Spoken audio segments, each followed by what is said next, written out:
आपको बता दें, सीएजी रिपोर्ट में देरी पर दिल्ली सरकार से सवाल। रिपोर्ट में देरी पर दिल्ली हाईकोर्ट ने उठाए हैं सवाल। सीएजी रिपोर्ट पर सरकार ने अपने पैर कैसे खींच लिए, यह सवाल पूछा गया है। रिपोर्ट में देरी से सरकार की प्रामाणिकता पर संदेह, यह कहा है अदालत ने। सीएजी रिपोर्ट को तुरंत स्पीकर को भेजना चाहिए था, कोर्ट की तरफ से यह बात भी कही गई है, और रिपोर्ट पर फौरन विधानसभा में चर्चा होनी चाहिए थी। तो अदालत ने यह बहुत ही गंभीर टिप्पणी भी की है। तो अभी की बड़ी खबर आपको हम बता दें, सीएजी रिपोर्ट में देरी पर दिल्ली सरकार से सवाल पूछे गए हैं। यह खबर विस्तार से आप तक पहुंचाएंगे अहमद बिलाल, मेरे सहयोगी इस वक्त मेरे साथ जुड़ गए हैं। बिलाल, और क्या पता चल पा रहा है, क्या कुछ और हुआ, अदालत में क्या कहा गया? सीधे तौर पर कैग रिपोर्ट पर कार्रवाई में देरी के मामले में दिल्ली हाईकोर्ट ने दिल्ली सरकार की जो है वो आलोचना की है और सीधे सीधे सवाल पूछा है दिल्ली हाईकोर्ट ने दिल्ली सरकार से कि आपने कैसे कैग रिपोर्ट के मामले में अपने पैर खींचे, और आपकी विश्वसनीयता पर जो है वो संदेह पैदा करता है ये देरी। और साथ ही ये भी निर्देश दिया था हाईकोर्ट ने कि आपको जो है सीधे कैग रिपोर्ट को जो है स्पीकर को भेजना चाहिए था, ताकि विधानसभा में के पटल पर इस रिपोर्ट को रखा जा सके और इस पर चर्चा की जा सके। और आपको ये भी बता दें कि पास ओवर दे दिया है दिल्ली हाईकोर्ट ने, यानी कि आज दोपहर 2:30 बजे एक बार फिर से कैग रिपोर्ट्स में जिस तरीके की कार्रवाई में देरी हुई है उसको लेकर के दिल्ली हाईकोर्ट दोपहर 2:30 बजे एक बार फिर से सुनवाई करेगा। और पिछली सुनवाई में क्या कुछ हुआ था ये अगर हम आपको बताएं तो दिल्ली हाईकोर्ट ने इससे पहले जब सुनवाई की थी तो उसमें दिल्ली हाईकोर्ट में दिल्ली सरकार ने ये कहा था कि कैग रिपोर्ट जो है वो मुख्यमंत्री कार्यालय में विधानसभा सेक्रेटरी के पास जो है वो भेज दी थी। और तब दिल्ली हाईकोर्ट ने ये भी सवाल उठाया था कि क्या दिल्ली हाईकोर्ट विधानसभा का स्पेशल सेशन बुलाने के लिए भी स्पीकर को जो है वो आदेश क्या दे सकता है। और आपको ये भी बता दें कि ये जो बीजेपी के विधायक हैं दिल्ली विधानसभा में, उनकी तरफ से ये याचिका जो है वो दिल्ली हाईकोर्ट में दायर की। ठीक है बिलाल, मैं आपके पास दोबारा लौटूंगा, लेकिन अंकित गुप्ता भी मेरे साथ जुड़े हुए हैं, जरा उनका मैं रुख करना चाहूंगा। अंकित, जिस तरह की टिप्पणी अदालत की तरफ से की गई है, बहुत सख्त टिप्पणी है, और बीच चुनाव, इसके क्या मायने मतलब अब निकलेंगे, ये तो बहुत बड़ा सवाल खड़ा हो रहा है आपकी सरकार को लेकर।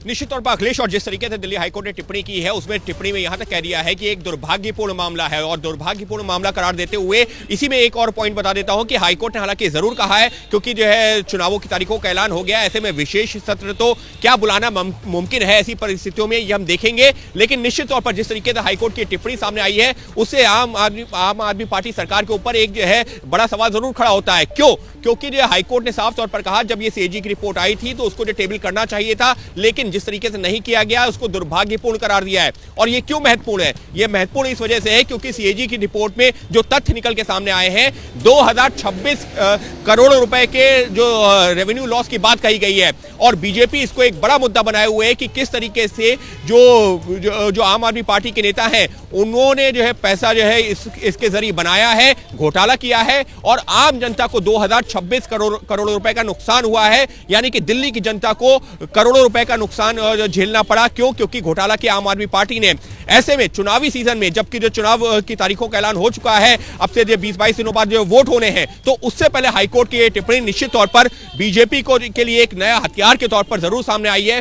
हाईकोर्ट में 2:30 बजे सुनवाई जरूर होगी। हाईकोर्ट अपनी जो है आगे की बताएगा कि क्या किया जा सकता है या क्या नहीं, लेकिन ये टिप्पणी ही बीजेपी को एक हथियार जरूर दे रही है। जी बिल्कुल, और ये टिप्पणी दरअसल किसी राजनीतिक पार्टी की ओर से नहीं की गई है, ये बात भी समझनी होगी। ये अदालत की तरफ से बातें कही गई हैं। ऐसे में केजरीवाल साहब को इसका जवाब देना पड़ेगा, और जवाब देना भारी पड़ सकता है उन्हें। आज दिल्ली के जाट नेताओं ने आम आदमी पार्टी के संयोजक अरविंद केजरीवाल से मुलाकात की है। एक और अपडेट आपको दे दें, इसी से जुड़ी एक बड़ी खबर है कि केजरीवाल जाट नेताओं की मुलाकात पर सूत्रों से जानकारी मिली है कि दिल्ली के जाटों को आरक्षण ना मिलने पर जाट नेता नाराज बताए जा रहे हैं। जाट नेताओं ने किया है अरविंद केजरीवाल के समर्थन का दावा।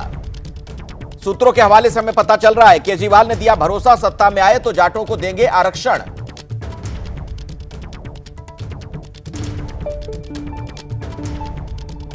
देखिए, एक तरफ तो अरविंद केजरीवाल चाहे वो कुछ भी कर ले, दिल्ली का सीएम वो बन ही नहीं सकता, क्योंकि वो आज भी उसका स्टेटस एक तिहाड़ जेल के आरोपी की तरह है। अभी वो जमानत पे बाहर है, बेल पर बाहर है, तो आज भी उसके ऊपर में केस चल रहा है। यानी कि वो आया था नायक मूवी का अनिल कपूर बनने, मगर उसका अमरीश पुरी बनकर रह गया। चाहे वो जितना मर्जी कर ले, दिल्ली की जनता ये मन बना चुकी है कि इस बार भारतीय जनता पार्टी की सरकार बन रही है और उनके झूठों से इतना परेशान हो चुके लोग कि आज यहाँ पे नई दिल्ली विधानसभा में हर झुग्गी बस्ती में अरविंद केजरीवाल को हाथ जोड़ते फिरना पड़ रहा है। एक बार फिर से मैं आपको अंकित गुप्ता के पास लिए चलता हूं। अंकित, तो आरक्षण वाले मुद्दे की भी दिल्ली चुनाव में एंट्री हो गई। जी निश्चित तौर पर देखिए, और ये जो कुछ दिनों पहले ही अरविंद केजरीवाल ने मुद्दा उठाया था कि जो बीजेपी सरकार ने जब से प्रधानमंत्री नरेंद्र मोदी जो सत्ता में आए उसके बाद से देश के कई राज्यों में भले ही जो जाटों को आरक्षण मिला हो, लेकिन दिल्ली में वो आरक्षण नहीं मिला है और उनके साथ में वादाखिलाफी की गई। इस सबके बीच में एक बड़ी जानकारी निकल के सामने आ रही है कि अरविंद केजरीवाल ने जाट नेताओं को संबोधित करते हुए क्या कहा है। सूत्रों से मिली जानकारी के मुताबिक अरविंद केजरीवाल का कहना है कि देखिए, केंद्रीय गृह मंत्री और प्रधानमंत्री ने ये आपको जो भरोसा दिया था जाट नेताओं को, जाटों को, कि उनको आरक्षण दिया जाएगा, लेकिन वो आरक्षण नहीं दिया गया। इतना ही नहीं, अरविंद केजरीवाल तो ये भी कह रहे हैं कि अगर कोई छोटा मोटा नेता इस तरीके का वादा करता तो समझा जा सकता था, लेकिन ये जो वादा किया गया था ये जो देश के प्रधानमंत्री और केंद्रीय गृह मंत्री के द्वारा किया गया था और एक तरीके से ये आप लोगों के साथ वादा खिलाफी की गई है। और केजरीवाल का ये भी कहना है कि आपके साथ में जो भी अन्याय हुआ है, वो आपकी जो पूरी कम्युनिटी के साथ में अन्याय हुआ है उसकी लड़ाई मैं लड़ूंगा, और जो आरक्षण को लेकर के जो आपसे वादा किया गया था, मैं मोदी नहीं हूं, मैं अगर आपसे वादा कर रहा हूं, ये शब्द अरविंद केजरीवाल ने कहे सूत्रों के मुताबिक